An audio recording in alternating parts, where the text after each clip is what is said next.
Hello guys, welcome to the channel. My name is Excoundrel. I hope you're all doing incredibly well. And if you're a returning subscriber, welcome back Scoundrels. I hope you're having a great day. If you are not a returning subscriber and you're coming from the sidebar, the recommended page, the whatever algorithm YouTube has sent you to this video with, welcome. I hope you enjoy this video, and I hope it helps you get better at Wild Rift. And if it does, feel free to subscribe because I make a lot of educational guide content. Today I'm making a tier list for each individual lane, of which you'll find the timestamps for those lanes in the description below and in the comments as well. And you can go to each of the individual lanes depending on which one you're interested in. I curate these tier lists, A, through my personal play, B, through looking at pro play, and C, from analysing games that are in the top 200 of the server list. And I basically go through those games, I have a look what's being played the most, and kind of use my own theory as well as what's being played in pro play and what's being banned in pro play as well, to kind of assess where the champions should lie in each respective tier list. I'm also a pretty decent player myself. I've just hit Diamond today in Europe after going on this pretty nutty win streak, if I'm honest with you. I just had an absolutely crazy day of 2 days of games where I just couldn't seem to lose. And if you're interested in my stats, just to give you if you need any more credibility, I've got 390 games with a win rate of about 58.7%. So I made it to Diamond in 390 games over the course of 2 seasons. Obviously, I was set back from Season 0 to Season 1, so this is not just my Season 1 games. So yeah, hopefully that kind of gives you some confidence that I'm kind of making the correct choices when it comes to this tier list. I've also got an extra surprise for you today. Usually I do these tier lists alone, and for the most part, the Baron lane, the mid lane, and the jungle, you'll just hear me talking about them. But once we get to the AD carry and the support roles, I brought my duo partner, a guy called Stuart, into the mix. He's going to be joining me and talking about those 2 particular roles.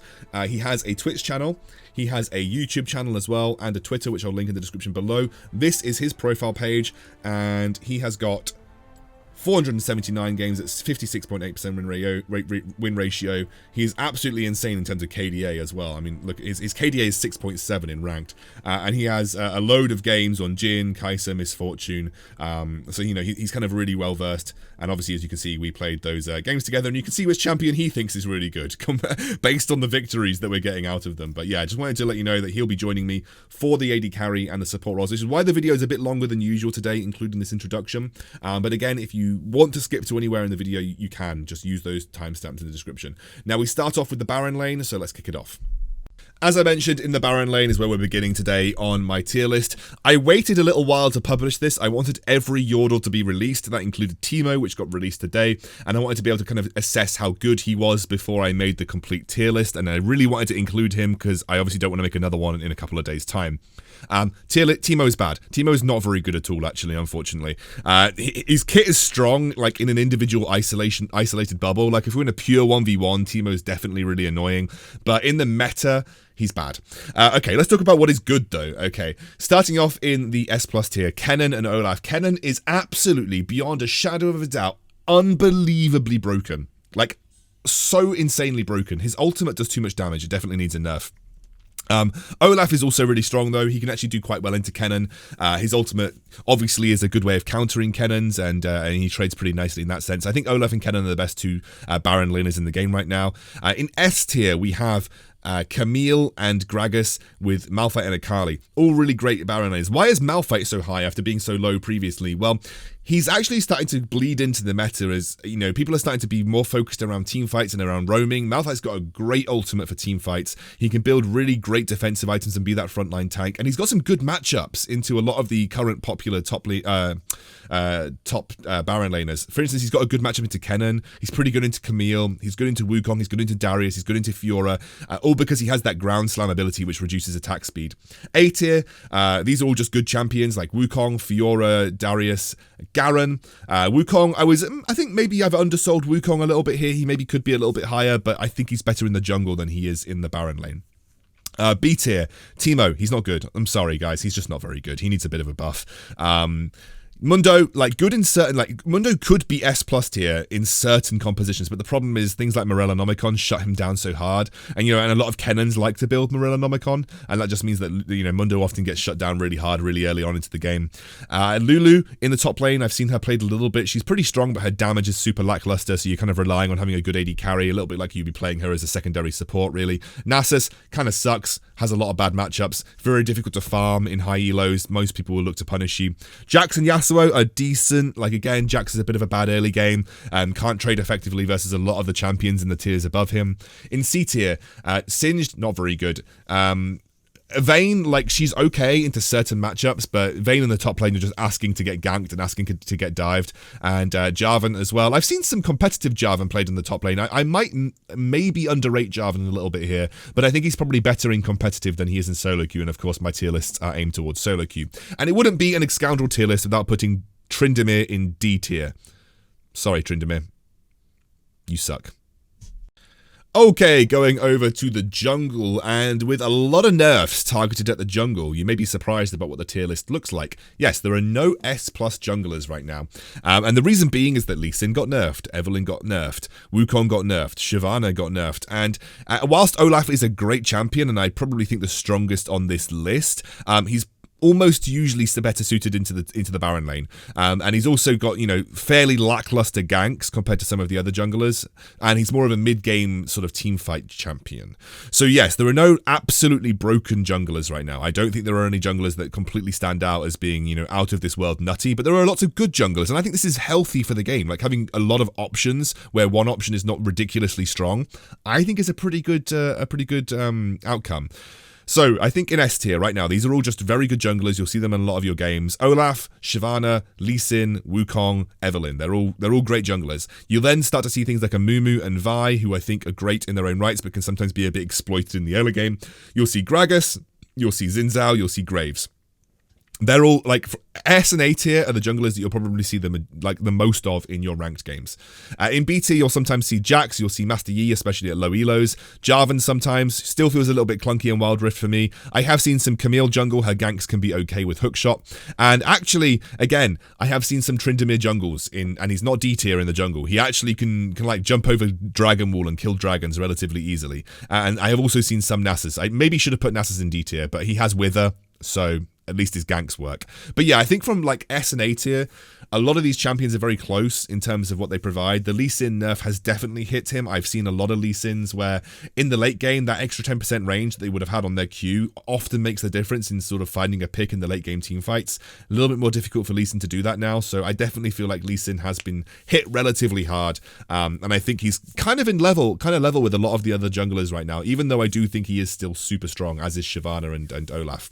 But yes, this is my jungle tier list. No absolutely OP picks in the jungle right now. There's just lots of good picks, which is good. I think that's healthy.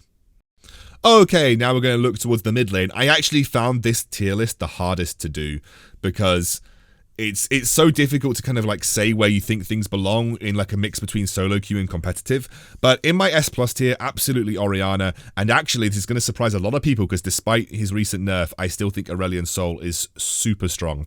Aurelion Sol is a great teamfight champion. A lot of games right now revolve around early teamfights around the dragon. He's got a great stun, he's got beautiful teamfight control when he hits that Rylai's Liandry's combo with his revolving stars, and he still has great roam potential. A lot of roams are necessary in the meta right now, and I think the meta is very roam heavy. In S tier, I think Akali's really strong. I think Gragas, I think Ahri, and believe it or not, Evelynn mid. I know some other tier lists have put her in the dumpster, but her damage is still super strong. Just because she can't push minion waves at level 1 now and invade the enemy jungle at level 2, which was a dumb thing for her to be able to do anyway, doesn't mean she's trash. She's actually got really good range on her hate spikes. The damage is still really strong. She still has great roam potential post level 5. Evelynn mid is not bad. It's just not ridiculously OP anymore.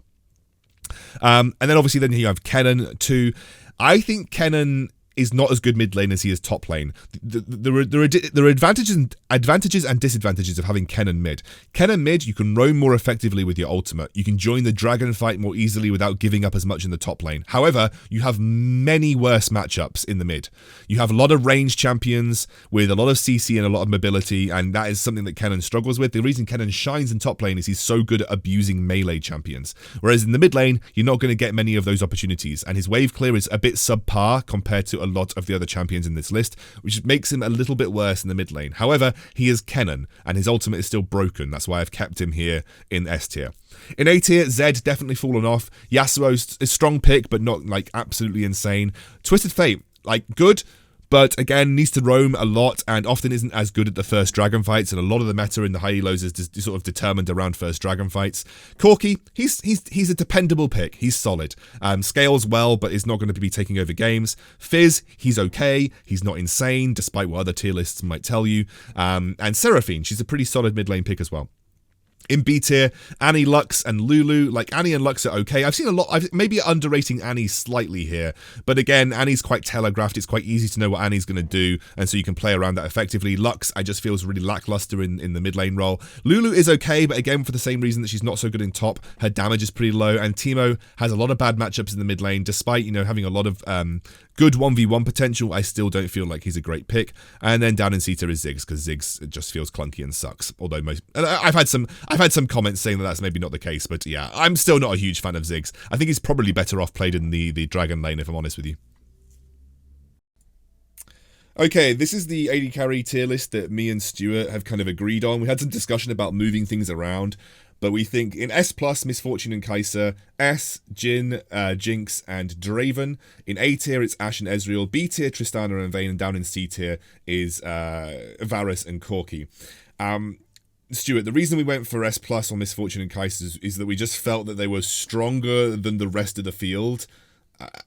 You know, and I think that you being the AD carry may be able to chip in here, but they just feel stronger to play than the majority of the rest of the AD carries.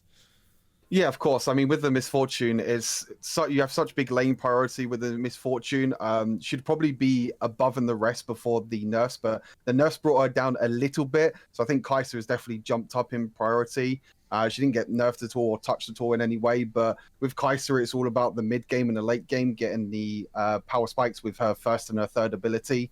And with Blade of Ruin King as well being such a strong item. But yeah, with them two, they're above and beyond the rest, in my opinion, and definitely really, really strong picks for laning phase and for the team fights as well.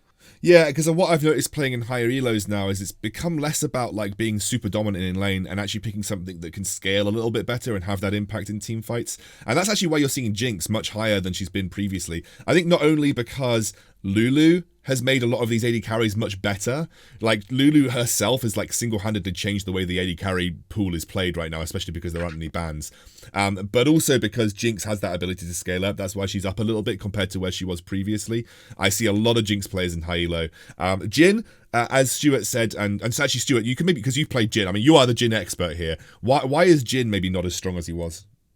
Yeah, with Jhin, with GA getting nerfed as well, it's kind of hard for Jhin to have a decent build path. You can go Ghostblade first item and everything, but with Jhin, it's just, if you don't get a lead, you're going to struggle to do as much DPS as like the Kaisers and the Misfortunes, which we put above him. But before with the GAs, you can go rush GA, you can be really safe with the champion room, but now it's a bit more difficult to Jhin to definitely step up in terms of team fights compared to the Misfortune and the Kai'Sa. Yeah, and then we put Draven in the same tier as well. Like, Draven, I believe, is one of the stronger AD carries, but he, again, very high skill cap, and also once you kind of figure out how to play against Draven, which is basically just don't take any risks in lane, just play super safe and don't take any risks. Once a Draven is even with you in gold, or even if he's only ahead by a margin, he's much weaker compared to other AD carries because he's forced into weird positions in team fights due to his axes. He's often forced to play aggressive because he needs to be utilizing those bounces. And also his build path is super funky. Like, he goes Bloodthirster first, you know, so it's not like he's spiking the same way that the other AD carries are. And often the reason that he is so strong in games is because he's snowballed off the back of his passive. If you just play safe as a Draven, you can usually keep him under wraps. I've seen a lot of Ashe pop up as well. Sorry, Stuart, did you want to jump in on Draven? Yeah, I mean, with Draven, with Wild Rift, with there being so much crowd control at the moment, it's very hard for Draven to be able to move around and to be able to utilize his axes. When you've got like big massive AoEs like Kennen jumping in on you, Alistar, you know, champions like that, it's really hard for Draven to actually do something again in team fights, what we're kind of focusing on. But if he does get an early lead, the reason why he's S tier, if he does get an early lead, if you can get a few kills off with his passive, you can be like 1,000, 2,000 gold ahead in the early game and really try to utilize that gold lead and trying to scale up into the late game with that gold lead and try and help your teammates out with the advantage that you have. Yeah, and we put Ashe and Ezreal into A tier. Ashe, I've seen a lot of Ashe in high elo actually, and I'm maybe tentatively thinking that she could be slightly higher. The only thing about Ashe is she doesn't maybe have as much agency as some of the other AD carries. She often relies on the team to work around her a bit more. Ezreal, he's good, don't get me wrong. Ezreal is really good, but his damage just is a little bit lower than it used to be. That the nerfs hit him pretty hard, and I definitely think he's a lower tier than the majority of the rest of the AD carries. Plus, he goes down the tier build path most of the time. He often spikes a little bit later than the rest of our AD carry cohort, so maybe not as strong in that regard. B tier, this is the interesting one, Stuart, because I know a lot of people are going to disagree with Vayne's placement. I get every time I put Vayne where she is, a lot of people tell me off in the comments, but I truly don't think Vayne is strong. Tristana is massively underwhelming as well. I'm so upset that Tristana is underwhelming because I thought she was going to be strong, but she just feels really lackluster. But Vayne specifically, why have we put her in B tier?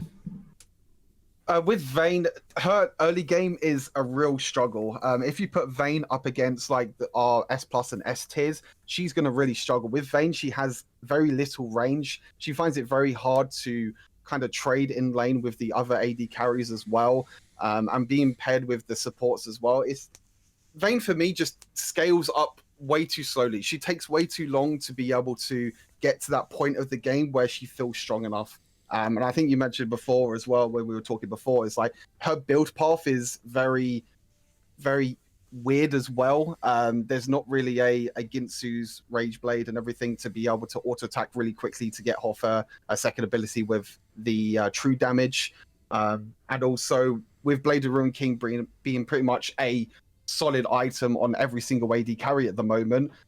All the AD carries above her just gets a bigger power spike with Blade of Ruin King than her. Again, she really struggles with her range. She can definitely pop off if she gets an early lead in terms of the mid game and especially the late game as well. If she gets late game and she has all her items, then she could definitely pop off and carry team fights.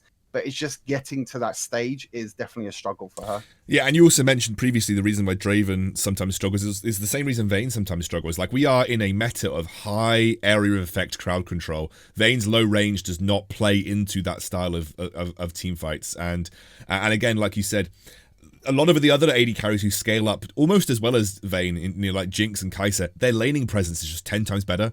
And so they're going to do better in lane. They're going to scale at an equal level. And I always ask myself, if I could have a choice between a really fed Jinx and a really fed Vayne, I want a really fed Jinx every single time. She's got much more agency in terms of what she can do in team fights. Her resets help her much more so. And she's got that range that will always keep her safer than Vayne in those scenarios. So yeah, Vayne for me just isn't super strong. And then Varus and Corki, like Corki's usually played mid. I only put him in there because I know that he can be played AD carry. And Varus is, again, me and Stuart have to discuss this a lot. He's a really weird one. Like, on paper, you'd think that he'd be really useful. He's got engage, he's got the percentage health based shred, but he just doesn't have the build path isn't there for him for the same reason that isn't really there for Vayne. Like, Ginsu's Rage Blade is like a really core item to both of these AD carries, and it's just not in the game right now. And for that reason, like, Varus just feels like bad to play compared to other traditional AD carries in terms of their build path. So yeah, this was our AD carry tier list. Obviously, it's a bit longer today. We're having a bit of a longer video because we're discussing it. But this was a good one to make because obviously Stuart's an AD carry main. So had a good fun making it. And I think it's a relatively accurate one that represents high elo. Okay, the other lane that I'm bringing you on for, Stuart, is the support lane. Support lane? Support role. There we go, got it right. Clearly, because obviously we play bot lane together all the time, so I thought it'd be the best places for us to chat about the meta. Let's start off with... This is a really interesting one because we had a lot of discussion building this, specifically around the S plus and S tiers. Now, obviously, I'm a big Lulu fan, so I might be a bit biased, but I genuinely believe Lulu is like one of the best supports in the meta now by quite a margin. I think she's actually insane. And the Alistar might surprise people because we're not seeing it as much, but I still believe that it's a very, very strong pick that is quite difficult to replace in a team fight. Yeah, that's my opinion. What do you make of it? Like, let's have a talk about this S plus and S tier that we've got here with the Braum, Janna, and the Seraphine as well. Yeah, of course. I mean, as you said, with Lulu is very good at, especially early on in the laning phase. You can trade really well against these other S tiers like the Janna and the Seraphine really, really well. She's really good at either protecting herself or protecting the carries, especially with the Ardent Sensor. And with carries like Misfortune and Kai'Sa, works really, really well with the Lulu. I think, as you said, because Alistar is not being picked as much, I think the reason being is that Alistar is kind of a bad matchup into Lulu. You can't really do anything when you're trying to engage as an Alistar. It's really hard against a Lulu, and because Lulu is such high priority at the moment and being picked so much, it's kind of hard to see. But Alistar still brings so much to a team fight. But yeah, we were with Brom, we were mixing between either S plus or S, but we just put him in the S. But I still think he's so good. He's a lot better. Yeah, he's a lot better than Janna and Seraphine right now, which is why like we were both a bit like like I really like Braum, but he's probably just not as good as Alistair and Lulu, but he's like better than Janna and Seraphine. If it was like a tier in between them, we'd totally have put it in there. But Braum is really good. And I know a lot of you be like wondering why Janna has dropped off a little bit. Basically, she just does. Lulu just does what she does, but better. And so like you don't like Janna for that reason has become a little bit less powerful. Like Lulu just is much better at supporting a hyper carry than a Janna is realistically. Yeah, 100%. I mean, going down the list as well, you've got obviously the Blitzcrank, Sona, and Lux at A tier as well. Blitzcrank obviously falling off quite a bit. Blitzcrank's really hard to either like blind pick or just pick outright at the moment, especially after the nerfs as well that he received quite a while ago. And with Alistar being such high priority again at the moment and being such a good pick into Blitzcrank, it's kind of hard. Sona can be good with her healing. We've played against her a couple of times and she's actually really good at kind of trading in lane and healing. And her ultimate is pretty much game changing. Same with Lux, is that her laning phase is really good as well. And if you get like a really good binding or a really good shield off or an ulti again, it could be really game changing. Yeah, and I think Sona's gone up in the tiers a little bit because, like, she's generally pretty good into other enchanters. Like, actually, Sona into a Lulu matchup is okay. Like I actually think it's like a good matchup for the Sona. However, like she has her weaknesses, and once her ulti's gone, you really need to get to late game for Sona to be super useful. Like the games that I've played with Sona, I've realized that it's been insane. When I've got to like 4 items or so, like the healing I'm outputting is absolutely ludicrous. But before that, she's a little lackluster and really relies on her ultimate to be the primary way that she actually impacts like early dragon fights. And one thing that you kind of may have noticed throughout this tier list is that a lot of our picks have been centered around the fact that early objective fights are the name of the game right now. This is how wildrift is won. I can't tell you the amount of games that me and Stuart on our climb to diamond played and were won at first dragon because we just literally ran it into a team fight. We had Kennen and we won, and that was basically the game. And so you play a lot of picks that often try and play around that, and Lulu's level 5 is really good, whereas Sona's good ultimate, but every other one of her skills are for more elongated fights, and they scale better into the late game. Nami and Soraka, I just don't like them. I just don't think they're good. Like Nami's bubble's quite hard to hit. Her heal's lackluster compared to others. Her ultimate's okay, but like, and Soraka's the same. They just feel really underwhelming compared to a lot of their other enchanter counterparts. Yeah, I mean, they offer like that healing thing, as you said, like they're the enchanters. But if you look at all the supports above them, they just offer more in the team fights, in laning phase as well. You know, Sony, you got the ulti, Lux, you got the ulti, Seraphine ulti, Janna's really good at peeling, and obviously Lulu is really strong as well as enchanter. But them two, they're good. I mean, Soraka has a bunch of healing, but doesn't really offer anything else. Nami is decent if you can land a decent bubble. That's about it, really. That's all that she has. Her healing and her third ability is really good, and even her ultimate, like you said, but they just don't offer as much as the other enchanters above the tier list. And Gragas is in the tier list here because he can be played in support. I've played against Gragas' supports, and he's generally pretty solid into Alistair, and he's got a good flash engage. Like he can make good level 3 all-in plays, especially with like a Draven. I've seen like Draven Gragas lanes work out really well. In my opinion, he's just a worse Alistair, but he's good into Alistair, so you'll sometimes see people play it for that reason. And then you've got Malphite and Annie. Malphite is okay, but I generally don't like supports that require level 5 to be good. And like a Malphite is just a better level 5 support than Annie.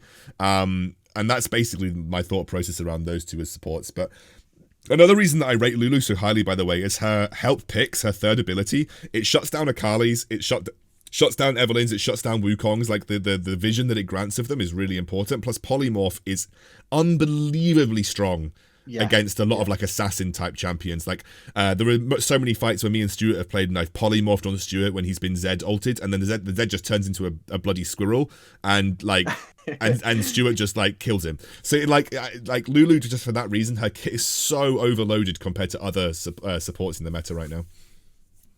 Yeah, definitely. I mean, with that, I mean, with the Lulu, you kind of have to play safe in lane. You can't play as aggressive as like other supports, like the Alistar and even a Brom as well. You could play quite aggressive. Lulu is kind of a more stay back, chill out sort of thing. You can like be really aggressive against like the melee supports like the Alistar and the Brom and get really good damage off. But you kind of have to be careful because she's not as tanky, but in the mid and late game she offers a lot, and obviously in team fights as well. Right, well, Stuart, thank you so much for joining me on this tier list today. Guys, remember at the start of the video I mentioned you can find all of his social media links and his YouTube channel links in the description below. Stuart is a Diamond AD carry. He's almost in the top 200 in Europe right now. As of the day that I'm publishing this, he's very likely going to be in top 200 by the time this video even gets watched by a lot of you guys. And he's also my main duo partner, so we play a lot of bot lane together. He's super intelligent about the game. He streams on his Twitch channel, so make sure you go and check him out, and also sub to him on YouTube. He does a lot of great guides, specifically around AD carries as well. So yeah, I definitely go and recommend it. Stuart, thanks for coming. Appreciate it. Thanks for having me.